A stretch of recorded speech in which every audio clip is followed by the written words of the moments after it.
Alors nous sommes ici à Châteauneuf, mais au quartier de la Mède.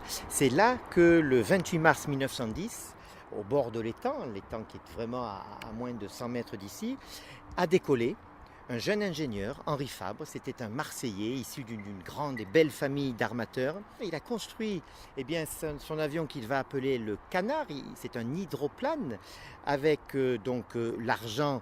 Son père lui a quand même donné 100 000 francs or pour ses recherches aéronautiques. Et donc il décolle. Il a un moteur arrière, 3 flotteurs et il va partir. Et extraordinaire. Il va décoller de l'étang. C'est le premier hydravion au monde qui va décoller de l'étang. Il va faire à peu près, d'abord, on est dans la matinée, 300 mètres. Il glisse, puis il s'élance et il vole 500 mètres. Allez, l'altitude, 5 mètres d'altitude. C'est extraordinaire. On est en 1910. L'exploit a eu lieu, il refera cet exploit l'après-midi, il y a un peu plus de monde pour l'applaudir, et en plus c'est son baptême de l'air à cet Henri Fabre.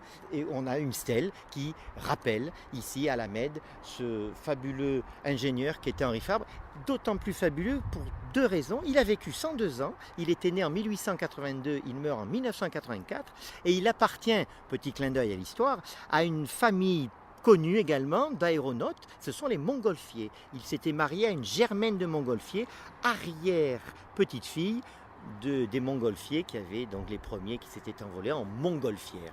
Alors cet hydravion, cet hydroplane qu'il a appelé le Canard, eh bien la Provence en est fière, d'autant plus que de ce premier avion d'Henri Fabre découlent nos Canadair actuels, comme celui sur la place de Saint-Victoré, et si utile pour les feux l'été en Provence. Alors Marignane aussi rend hommage à Henri Fabre, un des pères de l'aviation, puisque la petite école des Fontinelles a fait faire sur son mur par les professeurs de l'atelier de peinture cette magnifique fresque qui rappelle Henri Fabre et son premier vol en 1910. Et donc c'est intéressant parce que les élèves, au moins les petits, connaissent maintenant qui est Henri Fabre.